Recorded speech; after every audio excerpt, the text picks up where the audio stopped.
Mga kabarangay, narito po tayo ngayon sa barangay hall mismo ng Barangay Cubay Norte at harap po natin si punong barangay Jeffran Tambuon. Atin siyang pinasyalan mga kabarangay sa ilang mga katanungan at ilang mga usaping pambarangay para naman sa kanyang mga paglilingkod dito sa Barangay Cubay Norte. Kap, good morning. Good morning kabarangay Mickey Boy Kahilig. Welcome sa Barangay Cubay Norte. Medyo ang tiyempo na to, gaulan-ulan, habagat. So, bisan pa paano, gintawan kita talaga ni kabarangay Mickey Boy. Good morning sa tanan-tanan, gagapamati sa Bilog Cubay Norte, Bilog Banwang Malay, Boracay, may ayat di agahon sa tanan. Good morning, kabarangay. Okay. Yung mga kabarangay, no, bisan gabagyo, diyan kami istorya ni Captain Efran. Jeffran Efran, para sa maiksi mga kabarangay Tambuon. Alam niyo mga kabarangay, si Honorable Jeffran Tambuon mga kabarangay, ang kanyang barangay ay magandang kombinasyon.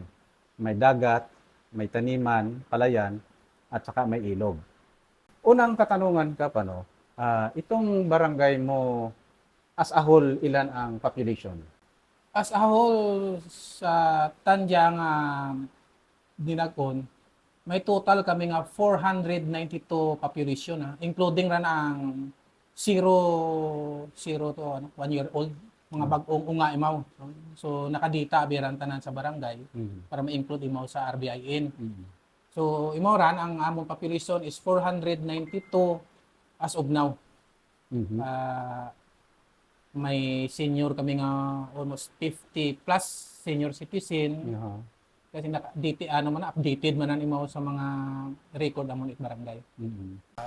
240 males, 237 females. Aha. Pero as of nawa pa madugang sa bago nga record, pero updated ano na imaw wa pa bala ma-encode gid. Oo. So may Approximately pa lang. Nga gid. ah, Or, yan ang record nyo pa lang.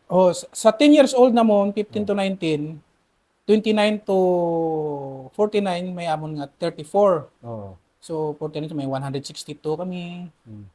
So diyan man na may mga sakit bala naka-record abiran. Oo. So 1 to 4 years old may amon nga 13 female ag 14 male. Oo. Ang 59 years old namon may 16 male ag 14 female. Mm. Sa sa age bracket Oh. abi namon. Mm. So ang 10 to 19 years old 42 ang male, 43 ang female. Mhm. Sa 20 to 59 years old, 136 ang male, 141 ang female. Ang 60 above namon is 27 male, 28 female. Mm. So, total mo tanan it 237 and 240. Pero may additional pa ran dahil ang pag abi survey si amon nga BHW ang bin is siyempre hindi na to man may gadugang pa eh. Oo. May mga ano kami mga 6 months, 7 months nga transfer day so imo pa lang pag-include I namon. see. Oo. Pag ang mga may mga last ano to August 8 may nagdugang kami nga isa pa gid eh. Dahil actually ang amo na bi pang inunga o di sa Cubay Norte is ano lang eh. Taas na sa 1 year may kunamat may isa, may duha. So pag abo it among population nga hindi mo ano ba siya Gulpi. gulpi-gulpi. So ang iba mga transfer Transfer lang. o laban transfer may mga transfer kami nga nakadita na so bago na mo ni ano ran 7 or 8 months, 6 months as maano imo nga transient residents. I see. Hindi man imo siya nga ano mo nang tumandok tawag na itong mga Oo. tumandok. Mga So taga-rigid. transient. Transfer. Actually tan ang proseso ano eh pa-research sa barangay, maayan sa population commission, papum sa GAD. Mm. Dito dayon edita ang ilang ngalan di. Okay. So hindi naman butang as ano imo resident. Mm. Transient imo transient. At least mga barangay, no, mga proper recording Barangay Cubay Norte, explain ka po ang kanyang population. Dito sa Barangay Cubay Norte, Kap, ano-ano ang mga proyekto, mga infrastructure, building, mga kalsada, anong mga proyekto it barangay? Sa amon sa barangay, siyempre may ginhatag man ang LGU, daycare center. So, salamat man kami, may amon nga daycare center. May structure kami nga, anagid it barangay mismo ang funds, amo na ang stage na mo, actually, phase 5 na siya. Dahil ako, bahol man ang ano bahol man ang magastos. So, amat-amat lang dahil gabis mo lang kami sa 20% na mo. So, other than, actually, pilang years mga handom it Cubay Norte yung magka-covered court. So, ang province man or ang late former Congressman Harisco naghatag man project sa amon. So, kulang pa gani. Pero nagbulig man ang provincial government, kasi naghatag man sa net funds, dugang nga poste, flooring, sanda man nag-flooring ginhatag man provincial government sa amon. So at least may kakulangan pa dahil kung makita nyo, lapit kami sa baybay. So dali gin masamad ang amon, gangayo pagkagamit bulig, mga paninguan man namunan nga siyempre as pinakagamay nga barangay sa Bilog Malay. So mahina ang amon, mahina amon nga pag-ugwa dahil siyempre gabis man lang kami sa IRA, sa amon nga 20%. So hindi ginamon makaya mo nga gangayo man kami sa LGU o sa province para mapanami man namon ang amon nga plaza isa man ran. Tapos ang amon nga sa barangay, amon barangay dya is fully CCTV dya, 14 camera siya sa amon area sa Bilog nga Cubay Norte. So imo ra namang mga proyekto, ang amon solar, street lights. So project ran it barangay. Ang iba hatag niya po provincial governor. May mga assistants man na ginahatag sa amon sa LGU man. Sa kabilang banda ka pa, no? Tag-Ululan, kamusta ang mga drainage system nimo? May baha ba dyan o ano mga proyekto na ano? Actually sa amon sa Cubay Norte, mabahaon gid man na kami. May area kami nga lulaying sa area. So, odi sa kung makasulod ka sa barangay, may project kami nga drainage Actually may drainage ta kami. Pero ang amon nga problema is ang area it's Sunwan. Dahil mana dating ulan, tigbagyo, ga overflow abi imaw. So, actually gani ang daan nga area is ano mo ran ang karsada under sa LGU. So, in part na banda pa yan sa Kugon, kung ma-recognize nyo, makakasulod ka bandang Kugon, amo na ng area nga under sa LGU ang kalsada. So, pag mag-overflow, apektado gid ang halin sa may Petrogas school. So, baha gid ang eskwelahanan. So, amo man na ang isa namon nga problema di sa barangay nga kung ma-upgrade mo, mataasan, mabutangan i-treatment pool. So, paano hindi na mag-overflow? Dahil kung mag-overflow imaw, example na ton, buwa man natong ginangayo, magdalom tubig dahil experience na mon, mag-overflow ang Nabaoy River, Napaan River, ang amon pa may Masadsad Creek kami, so lulayeng kami, hindi gitanan sa amon ang bagsak itubig. So, apektado kami diri sa banda sa sulod. So, umaman ang sa Sunwan, pag magbaha, apektado man ang eskwelahan dahil siyempre, hindi ka halos katabok rin dyan sa medyo nubo abi mong area. So, imaw gid ara mo nang ginangayuan gid. Nangayo naman kamitan sa bulig sa provincial kay kung nangayo man kami. So, siyempre, hindi man naton siro madali-dali ra dahil siyempre hindi man basta-basta ang budget, mabahol man siguro ran So, ang LGU man may andaman nga plano nga pagkatawaan man da budget ang daan nga problema namon. Actually hindi man amon tanan. Kumaga pag mag-overflow, ang isa ka barangay sa Kugon apektado man dahil hindi man sa nakaagi. So, may residente man kami dito dapon nga hindi man makaado sa highway. Ang eskwelahan lumos gid ran kung mag-overflow ang Napaan, Nabaoy, ang amon Masadsad Creek. Hindi gid tanan sa amon ang tubig nga bagsak. So, kaluoy gid kami. Pero kung sa drainage man, at may project man na kami nga drainage, ang payan sa among barangay hindi man hindi mo wa makamit baha kuno di. Pero may mga area lang. Zone 1, may mga area kami nga declare mo as danger zone. So amo ran kung mag tigbalagyo, bakwit gid. So siya para sa among problema kung upgrade ang amon nga daycare dahil may papupusan nga command center, so pwede namon man nga evacuation center. At dito ka pa, no, na kung saan ay, yung gasolinahan, sakop mo yan. Ang gasolinahan, actually, sakop it Cubay Norte.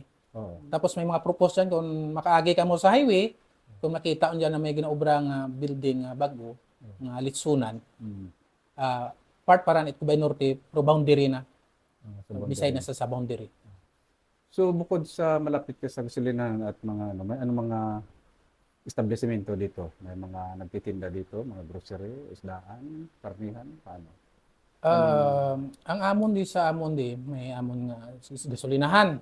So, gasolinahan man kami, Eskwelahan. may school man. So, may mga pipila man lang ka mga lagkog gid, may amon da sa kita, may feeds, pero may mga isdaan man, Grocery. mga ano lang siya, pang Barangay. barangayan lang, may mag-aagid sa highway, may makita may nakadisplay, so may amon man. May shop man, ano? May shop man kami dira nga siyempre kung maalangnan kahit maplatan ka di may amon man dira nga diya sa kanto lang ito Cubay Norte makita man dira man. Oo. O kap kung titignan mo bago ka magpasok sa barangay mo, may mga nakikita ka mga residente na mga lagpo man nga balay, mga ano ran, apartment, mga ano ran ang mga establishment, mga residente man ninyo ba? Kung magpasulod ka di sa amon may makita ka mga balay. Ang ibatan is pinabutang bin naka-specify bis mo as residential commercial. So pag ma-develop so naran ginapaupahan man at may mega upa na ganay man. Hindi man siya nga residential dahil may mga part mga lagpo nga balay nga siyempre may bakasyonan. May amon mga naging nga Norwegian di mo. Nagpa-bright balay. So bakasyonan man, mabahol man ang area. So ang iba ang mga lagko man, siyempre may mga Abroad nga. siyempre, may mga abroad man, naka-establish man anda nga pangabuyan, may andang mga balay, pero mostly residential. Pipila mo lang di ang naka-declare mo as residential commercial nga building. At dito alam ko na malapit tayo sa Baybay, no? Likod lang sa barangay mo, Hulmo. Ano ang mga palangitan andyan sa tabing Baybay? Sa amon, ang amon gidi, Baybay, natural, gid, pangisda. Saan abinan, may pangisda, may panglambat, Baklad. Diyan may baklad man kami di, at least may baklad, ang baklad, doon din sa amon, nakapisto. So, may mga area man kami nga, medyo siya, parkingan at mga paraw, mga baruto. Dahil, periyas sa iba nga barangay, Pugon, Cubay Sur, may mga residente anda nga, ang anda nga mga pangabuyan, baruto, motor, di sa amon nga, sa amon nga area sanda naga-plastar. So, di sa taga-park, pangita na pangisda. Dirigid sa amon ang entrance exit na nga magpalawod siya na. Kaya imamalaran, manatatig balas kog tangya, wagid. Tambay ang mga, tangya, ang mga paraw boys nga ginatawag na mga dahil white pangita. Sa kabilang banda, maliit ang lugar mo at masabi natin nabanggit mo maraming CCTV. Kamusta ang peace and order? Actually, ang peace and order namon, manageable man siya. So, hindi man natong hambalit nga perfect. Siyempre, may mga, hindi man may iwasan ang may mga sa mga videokihan malang na ako namat, may mga sobra sa oras. So, pag agtuan man, may magtawag, so gina-minimize man. Kali, ang videoke man lang sa amon di ang dahil wala, may mga okasyon, birthday. So ako nga ni hambal kung gaintindihan mo lang, magsobra mo lang sa tunga sa oras. At least wa man gyud tabo nga problema. Mm. Problema man lang di sa amon kung amat hindi naman nato maiwasan nga may mga inom simple naman manageable. Hindi man singan gid nga lala gid siya nga hindi madisiplina. Mm. Okay. So yun mga kabarangay, no, ang patuloy namin pag-uusap ni Kap Jeffran Tambuon bilang punong barangay. At least makikita natin na pag peace order ang pinag-uusapan ay manageable at ang problema lang dito pag tag-ulan, habagat, yung hanap buhay ng ating mga mangingisda at ng mga paraboys na banggit niya bilang area parkingan ng mga paraw at mga baruto ng ibang mga taga-barangay. At siyempre may baha minsan na na-encounter, at least na gawa naman ng solusyon ng mga nagkaroon sila ng mga drainage system na ginagawa. So mga kabarangay, ano, may ilang mga magaganda rin ditong tanawin bukod sa baybayin ay may ilog, no, may palayan at matahimik na lugar. So ano pa ang pwede nilang magustuhan na kung sakali man na may gustong pumasyal sa barangay mo? Siguro kung may time din maabot di man sirong panahon nga may gamasyar sa amon barangay, siyempre welcome na mo nan. Ang amon barangay peaceful eh. Isto man lang nga barangay sa bilog nga Banwat Malay. Cubay Norte pinaka-isto eh. Halos man ang sa amon barangay mga pamilya pagkaisa, tiya, tiyo. So halos magkapamilya naman ang barangay. So tuloy gani pipila man lang din sa amon ang ginatawag tong mga transient nga mga tao, mga dayo. Pero ginabato man namon. Siyempre gusto man ananda di sa amon sa barangay unti dahil matawhay eh. May mga area abi kami din nga so kung may mga investor pwede man sa nakadevelop po dahil mahaba man namon nga part it bye-bye. May mga bakante nga lote sa atubang it bye-bye nga maistorya sa tag-iyang ginabaligya man. So at least may basic kung may mga investor pat ala dyan nga mag-ayan di sa amon dahil kung tutuson punoon ang Boracay malam kun hudi na sa amon.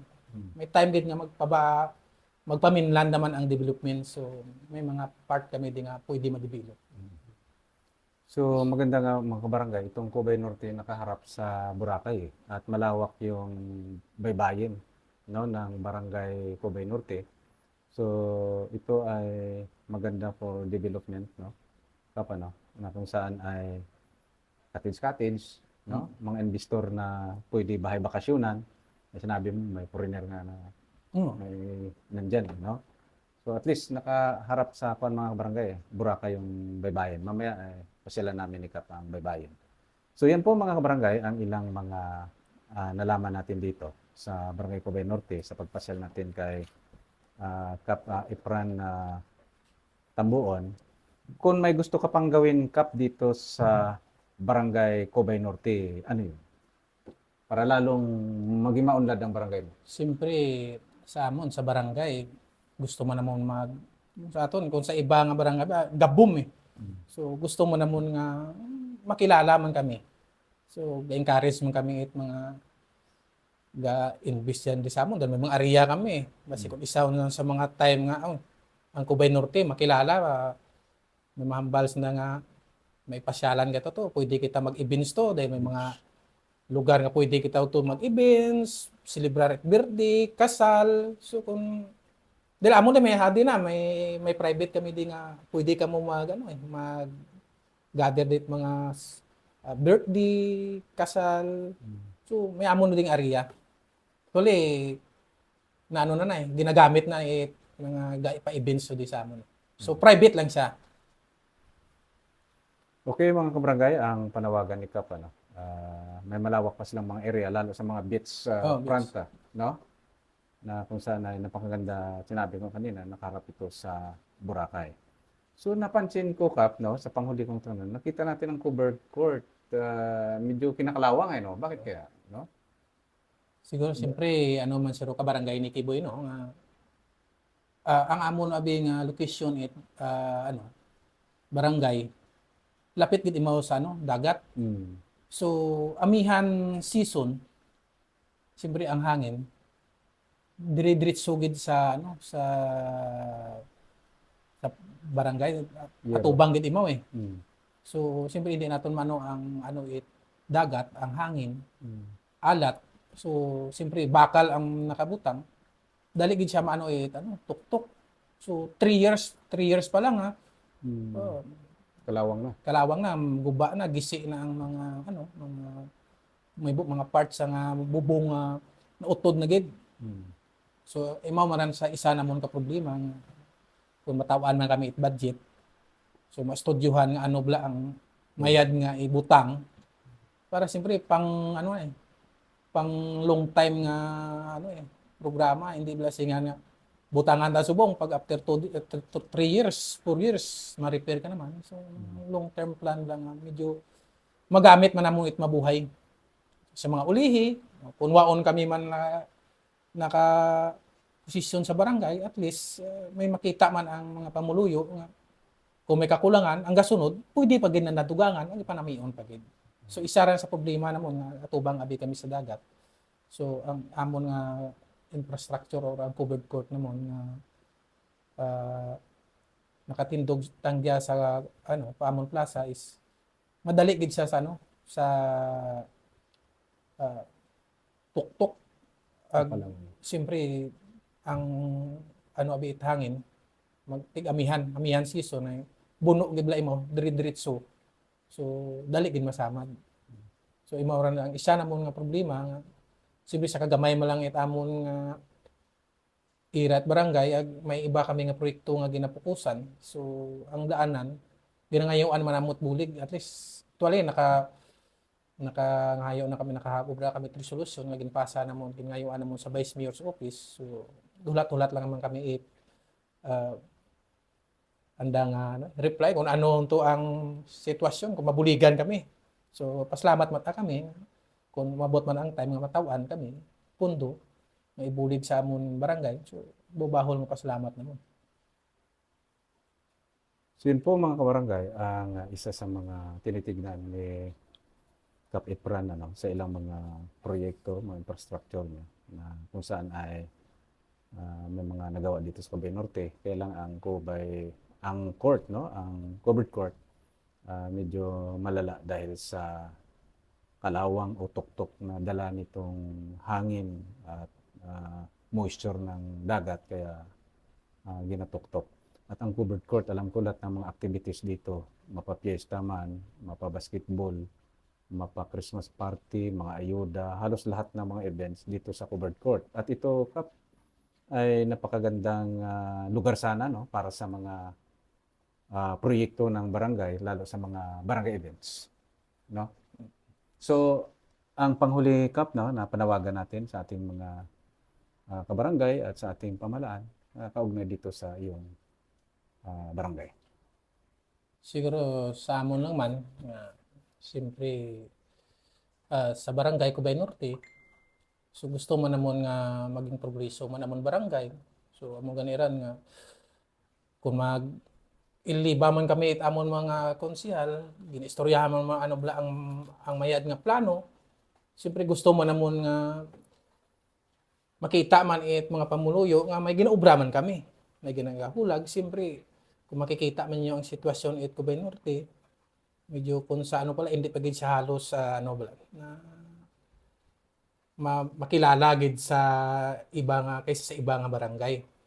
So imo man ngayo man kami sa local government, sa provincial government, matawan man kami una-una sa amon covered court.